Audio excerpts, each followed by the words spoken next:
money is the root of all evil. And what happens if you said to your girlfriend, I really love you. I love when you're around, but you're the root of all evil. Like, really, if you just showed up more, my problems would be solved. Welcome to the Susan Sly Project, where entrepreneurs rule, startups launch, and the side hustle becomes the main hustle. Ladies and gentlemen, your host, Susan Sly. So I have a question for you. This is the question. Do you struggle energetically with money? A lot of people do, and I see it in the startup world all the time, where you have someone who has a great idea, they're building a team, but they really have a hard time. They have a hard time when it comes to raising money, pitching investors, asking for a sale. And it's an essential skill, but there is an energy around it. And so we're going to talk about that today because my guest is an expert in this area. We're going to also have a lot of fun. And if you haven't already, I want you to head over to susansly.com. We have an amazing event coming up, the Ultimate Marketing Experience. And our keynote speaker this year is none other than my dear friend, Glenn Stearns from Undercover Billionaire. It is a day and a half. It is live. It is virtual. You can be in your pajamas. You can have a glass of wine, a martini, a Perrier, whatever it is you want to do. And tickets are only $77. How cool is that? And they are a tax write-off. So go to susansly.com/events. And I would love to see you there. That is happening in January 2022. So with that, my guest today knew she needed to take her business seriously. And don't we all, my goodness. So she hired a high-end coach and learned to market like a man, which, I want to hear what that's like.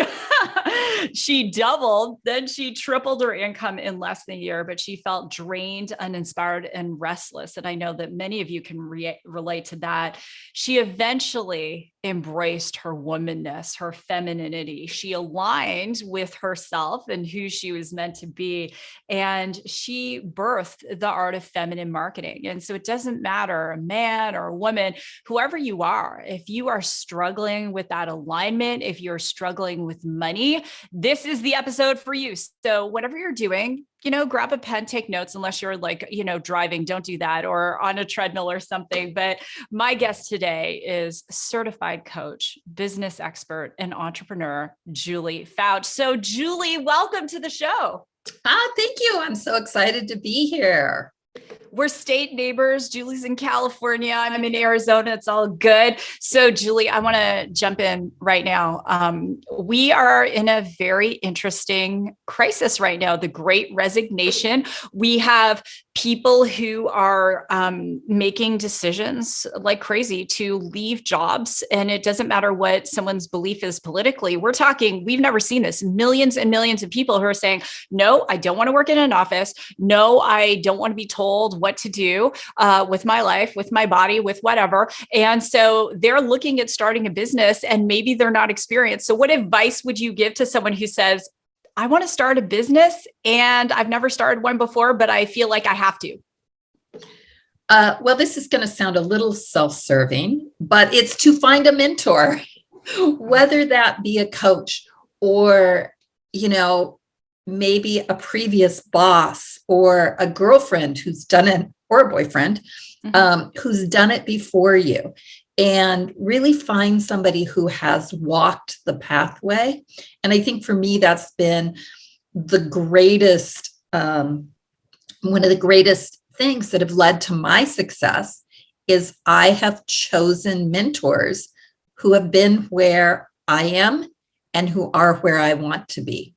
And I just don't jump in with a mentor, but being really careful most of the time, excuse me, little allergy season here. We're having a second summer or something. So we have this little allergy, but, I have interviewed coaches and I will honestly tell a coach, I'm interviewing 3 people and I'm going to see which one is right for me. And I don't just jump into the first one, but I really take my time and I find the right mentor. And I think that's super important because a lot of people get sucked in, they get sucked in. I saw an ad the other day that was, I made $100,000 just from these 2 emails I sent. Join my program. I'll teach you how. And what the ad didn't say is, and I've been in business for 15 years and I've had lots of failures and I have a list of 100,000 people I'm sending it to, and I have really high credibility in the world. And if you have all those things, then 2 emails will do it. And people will buy into that because they just don't know where to start. I think podcasts like yours is a great way to start to get to know the business world, and it's free. You can listen, you can get a feel for people. You can be like, oh, that person is really nuts and crazy. I'm not going anywhere near them, but I really feel attracted to this person. And then to take it out of a head decision. Our heads aren't designed to make decisions. Our heads are designed to gather and store data. And so that's what you're doing when you first start. You're storing data. You're looking for who can help me. You're looking for which path is right. And then your body is designed to make the decisions for you. Your emotions, how it feels, what your gut says. Different people have different parts of their body that speak differently. And really start to utilize your body in your decision making. I love that, Julie, getting a mentor, getting a coach. So over the years, before Julie and I started, the recording, we were talking about, as many of the listeners know, unless you're new, this will be new to you. I was a certified coach and I was an executive coach for women, high achieving women. And even as a coach, I don't do private coaching anymore. I have people like Julie who I feature, and you should go check her out. Even a coach has a coach, right? And that's a question. Ask your coach. Do you have a coach? Because when Dave Asprey, Julie, was on the show, the founder of Bulletproof Everything, Bulletproof Coffee, Bulletproof, bars, everything. I love Dave. And Dave is very successful. His companies are approaching combined $1 billion in annual revenue. And he was saying, every executive needs to have a coach. And that's the thing. If you and I, Julie and I are both grandmothers, by the way. So if Julie and I were about to, I'm just going to pick, I don't know, maybe you do know how, but let's say Julie and I were on a girls' vacation and we were in Tahiti and we're like, we want to learn how to surf, but we had never surfed. Do you think we just get surfboards and go out there? No, we'd hire a surf instructor, right? And it's the same thing. If you've never had a business, like Julie said, podcasts, get a coach, read books. Julie, this is raw and real entrepreneurship. We're not afraid to have this conversation. Is there anyone who shouldn't be starting a business? Maybe it's the wrong reasons. They don't have the right personality for it. Sure. I think that it's really a personal decision. And I think there are some people who are better suited to it. My husband is a government worker. Don't tell people, but he's the assistant city manager at a small community around here. And he had his own business for a while, but he so much enjoys public work that it's more fulfilling for him. So I think there's this place for people of having that discernment. And you know what? You're not stuck forever. Say you start your business now and 2 years down the road, the perfect job comes along that you never thought you'd be offered, but you always wanted with the perfect company. Then make the change. It's not a failure. But I think that you have to follow it's like your inner mission, your soul mission. Can you do work that you love, that fuels you, that feeds you, that really allows you to express all of who you are in the job or the business? And, like my husband loves public service. When he had his own business, he started a community organization because he needed to have some of that too. And so you just have to look at what's right for me. And it's really a personal decision. That's but good. I think the key is, can I live my personal mission in this organization, or am I better suited to do it in my own business. Yeah. And it's so different to being an employee or owning a business. I started my first business when I was 11. And even at times when I've been an employee, I always had a business. So I haven't, like for 40 years, I haven't been without having a business. I think that the biggest advice I would give, and I bet Julie, you would second that, is if you have a business, you need to show up as the employee of your own business, because if you treat it like a hobby, you will make a hobby income. And if you're one of those people who says, I'm a flight attendant, I'm, whatever, and I need to replace this income, the moment you start putting that energy around need, have to, that's almost like you put a chokehold on your business. And that's what I want to talk about. Let's talk about money. Yes. Let's talk about money. It's like salt and pepper. Let's talk about no. Anyway, I want to keep my non-E rating on iTunes. So the question I have for you is one of the startups I advise. They have just a beautiful soul mission about what they want to achieve in the world. And there's a lot of dialogue going on around fundraising and raising investment capital. And there's different energies around it. So there's I'm kind of like Julie, the warrior. Let's go in, let's raise the money, let's get this company capitalized, let's go. And then there are different energies there. Like if the person's not the right investor, we don't want them. And, and it's just there's so much energy around this concept of money and around the concept of receiving. So the first question I have for you around this is, money and energy, and especially when people have that struggle mindset, let's diagnose it first. What are some of the symptoms of that? How does someone know that they have an issue energetically with money? Well, the first symptom is that they're not bringing in what they want. Maybe they've hit an income ceiling and it's not coming in, or it comes in and then it flies out instantly. Like, I just brought in an extra $500 and my car broke down, right? That kind of exchange.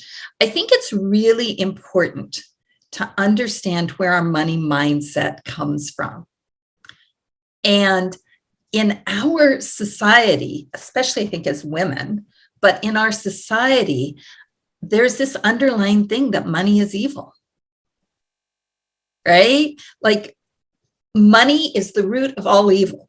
And what happens if you said to your girlfriend, I really love you. I love when you're around, but you're the root of all evil.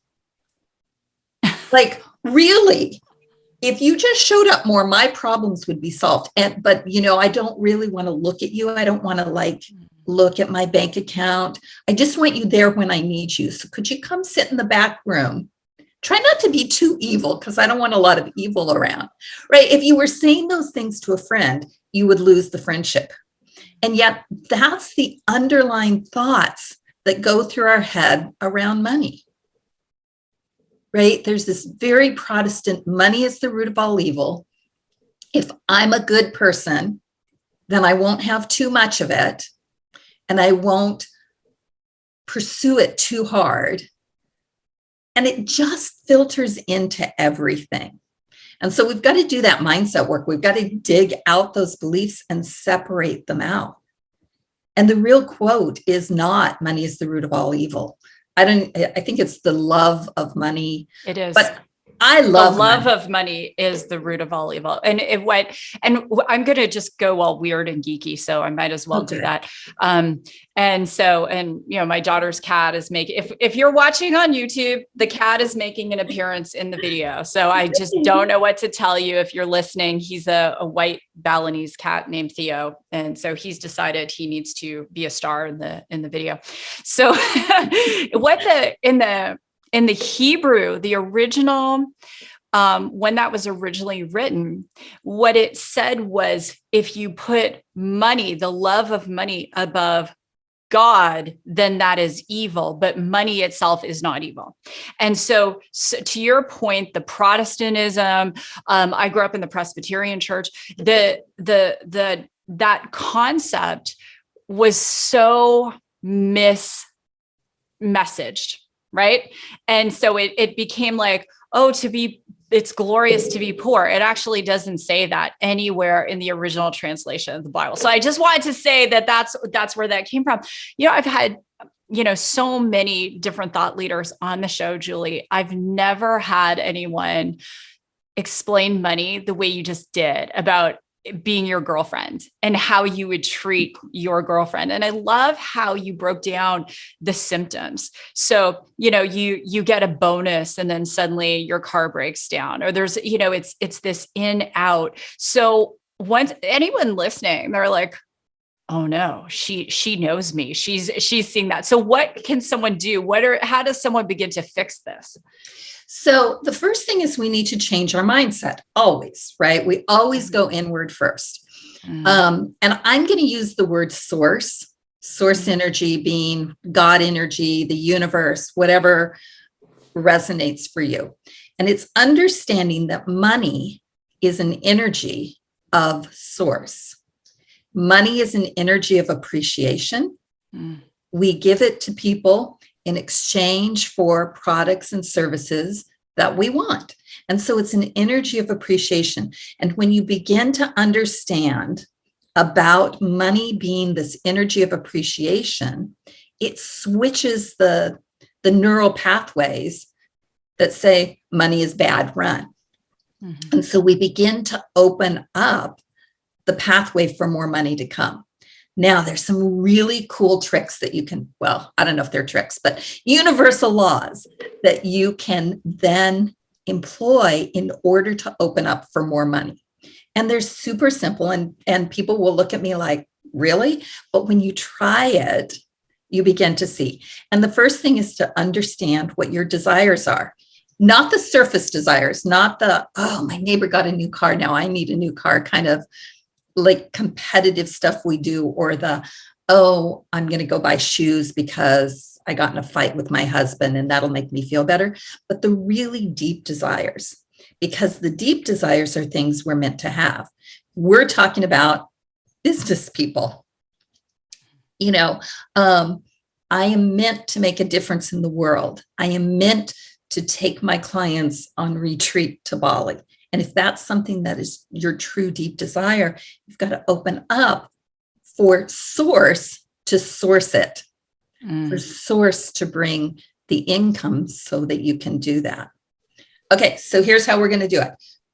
Number one, learn to receive. How often does somebody give you a compliment and you go, no, it's just good genes. No, I've had this forever, right? We downplay. So you've got to learn to receive that. My granddaughter is 10 the other day, and she's now dyed her hair teal. And I was like, Maddie, your hair is so beautiful. And she was like, whatever, Grammy. And I stopped her and I said, no, receive it. Just receive that. So you've got to learn to receive. When you go to the grocery store and they say, can I help you out? Do you say, no, I've got this.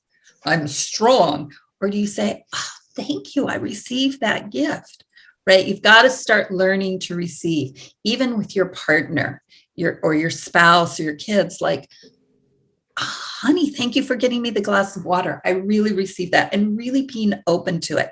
And that opens your channels. It opens the flow so that more money can come to you.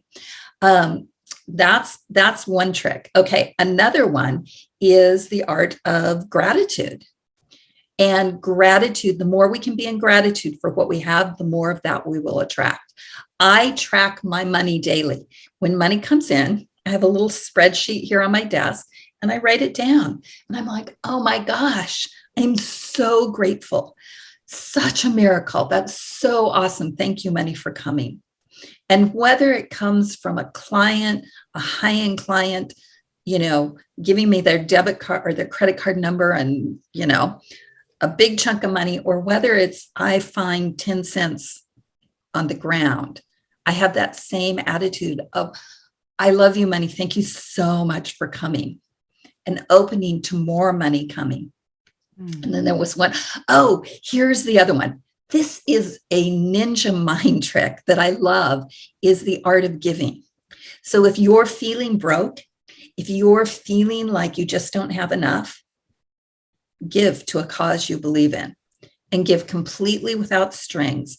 It's the most amazing thing, because the brain releases, the brain opens up and goes, oh, we can breathe. And when, if you've got the money to give away, maybe we don't have to stress so much about paying the bills. And when that happens, when that release happens, when we open up, then that allows things to come. When we're in the state of, oh my God, how am I going to pay my bills? What's going to happen? What if this? What if that? Then we get all tight. And you can even like imagine it in your body and think about how your body feels. And when you tighten up, then you create a wall, like nothing gets in. Imagine if you went to your spouse and went, okay, try loving me now, right? Mm-hmm. They'd be like, get your attitude together and then come back to me. And money's the same way. So if we can release the fear, and one of the ways of doing that is to choose a charity and give to your charity. And I've got a couple of charities that I love. I've got one that I've been giving to regularly for, oh my gosh, I don't know, years, 6-7 years. And they actually call me now. I get phone calls from them. Thank you for being a supporter for so long, right? It's really great. But if I'm ever feeling really nervous or tight about money, I just shoot some extra money off to them. Mm. I know I've already got them picked out. I know they're doing good work. I know where their money goes. And I don't have to think about, oh, now where do I send it? And that's really, you'll be amazed what happens when you start doing that. Those are 3 great steps, Julie, because it's, I know a lot of people, and even myself at times, it's like, I do these things and I get into flow, and then whatever happens and I get out of flow. Like to your point, I track my money every single day, and it's like, I write down, and I'm thankful for it and I'm grateful for it. But sometimes I forget to literally say out loud, thank you. And I say, God, but thank you, God, for, whatever money is coming in, and those simple things, and doing them from that place of openness. And let's talk about this concept that there is a limited supply. So a lot of entrepreneurs are walking around with a concept that there's limited number of clients out there. And, if their competitor gets a bunch of them, they're like, well, there's none left for me, or there's a limited number of good employees, or there's a limited number of, sales contracts available. Let's talk about that, because that is another, let's call it a pathology of belief. That's a pathology that is like a cancer for the soul, because when you feel limited in one area, you're going to be limited everywhere, right? Absolutely.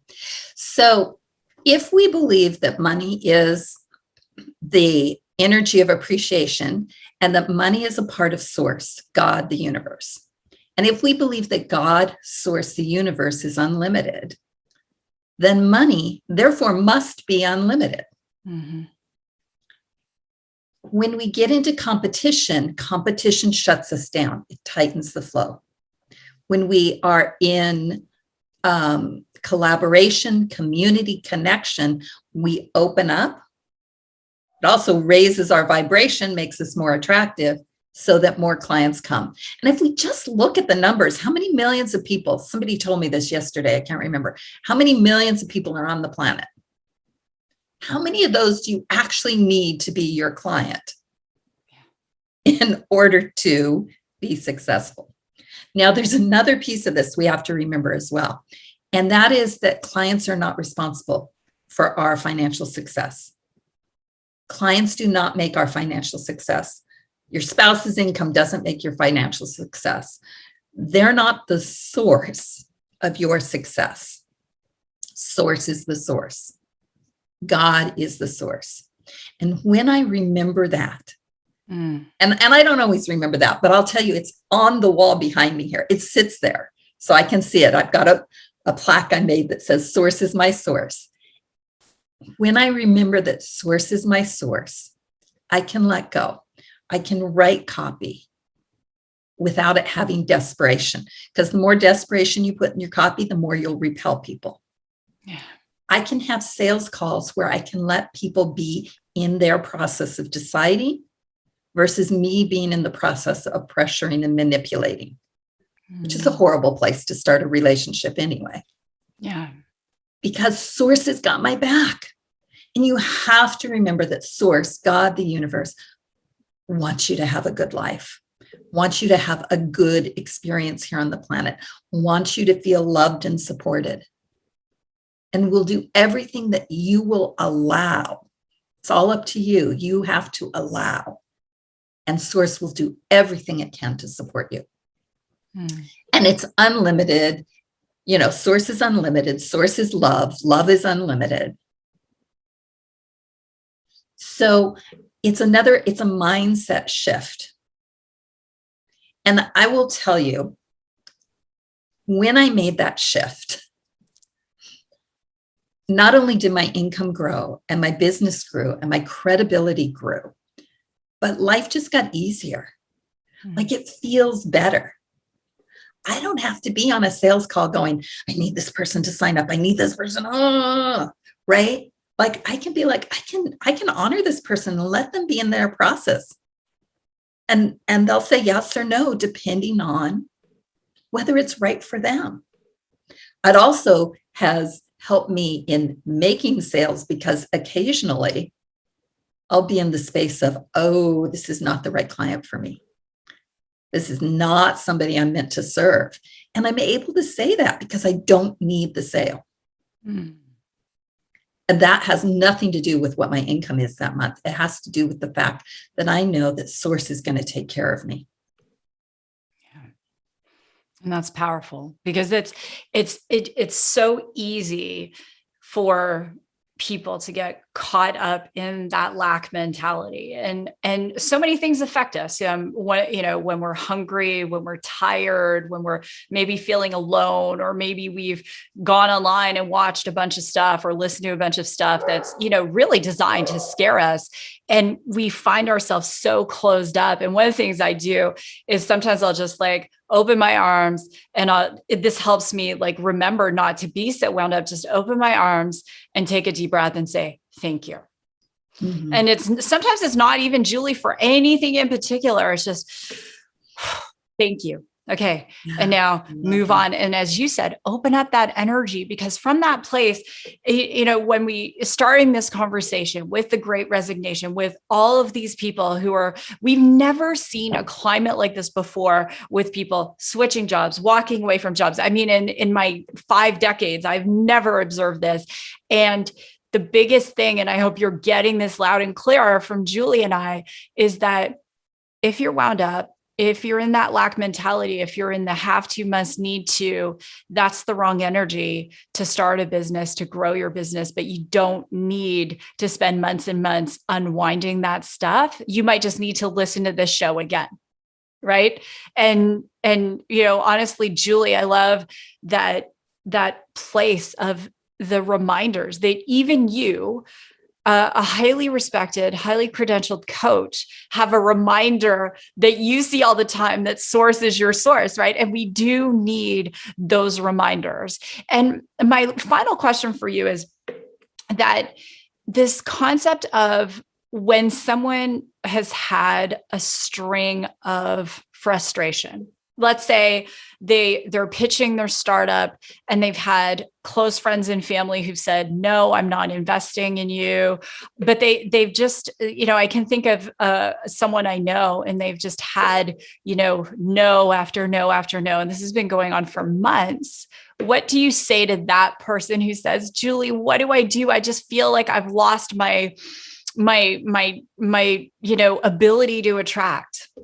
Yeah.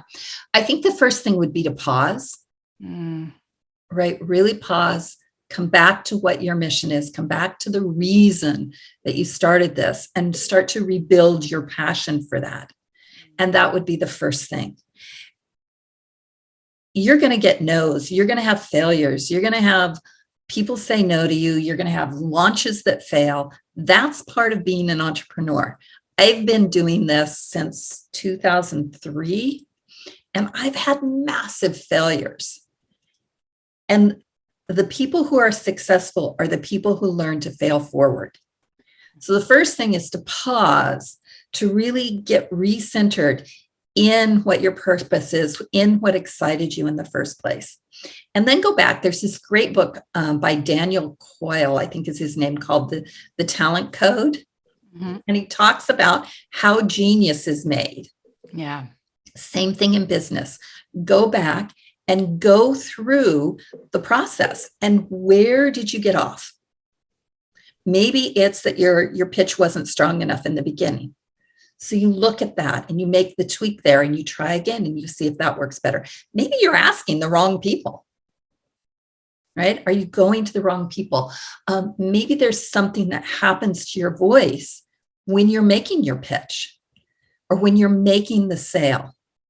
I know that because I do live events in front of the room, and there's this thing that can happen when you move into sales where all of a sudden your heart tightens and your voice will shift, and it's very subtle and people will hear it. And so it's, where did you get off track? And there's some techniques you can use to keep that from happening, but it's, where did you get off track? Go back to that place, practice that place until it's perfect. If it's you're asking the wrong people, go back and say, okay, who are the right people? Let's define that first. Then let's go make another ask.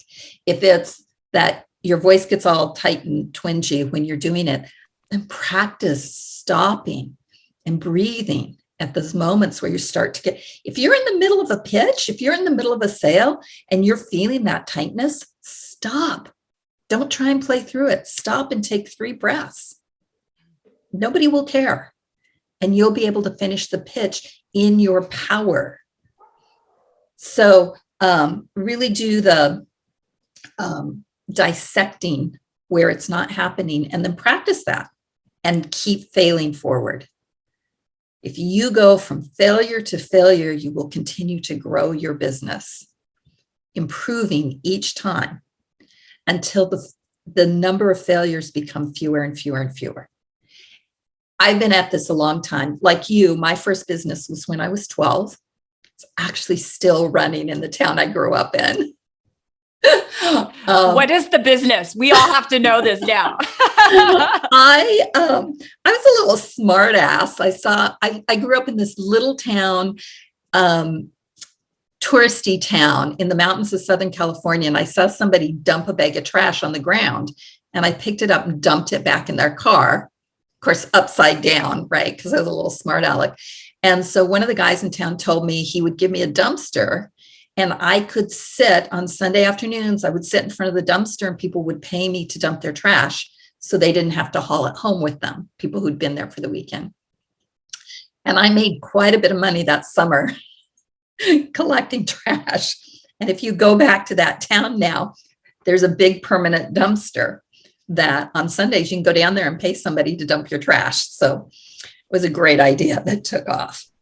I don't even know where we were going. Well, Julie, you know what? This is so perfect because generally, with the show, I start with the question, what was your first business? And I didn't ask you that because there was so much I wanted to ask you. And it was so perfect that you told the story, because now it's like, what a great way to end the show. And I just, I want to say to you in front of the thousands of people who will listen to the show is, thank you. Thank you.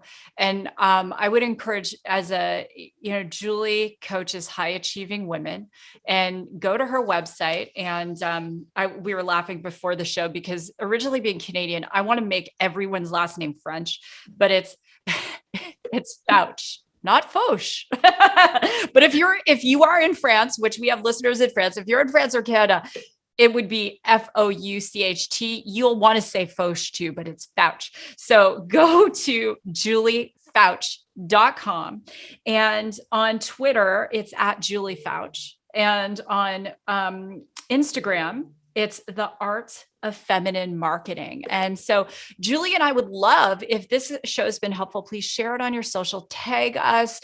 We would love a 5-star review. If you're on YouTube, drop a comment below, because I'm the one who responds to all your comments. I love to hear your comments. And Julie, I'm going to do a special shout out. This is really funny.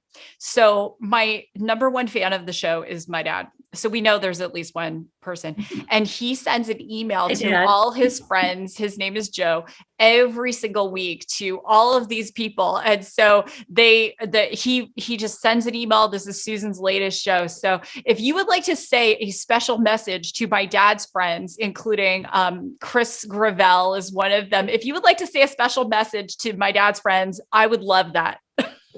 Oh, I just get chills all over. So to your dad's friends, thank you so much for being such a blessing, supporting the work of women in the world and supporting Susan's work. We appreciate you all. Thank you. Hi, Dad. Thanks, Julie. I've actually never asked anyone to do that, but they always message me every week. So I'm so grateful. So anyway, Julie, thank you so much for being here. Thank you for the work that you do. If you are looking for a coach, go to Julie's website. We all need a coach. And with that, check out our other episodes on money and mindset and entrepreneurship, and do a deep dive. If you're interested in starting a business, head on over to susansly.com. I have a great free resource that's going to give you the steps and how to start your business. And with that, God bless, go rock your day, and we'll see you on a future episode of Raw and Real Entrepreneurship.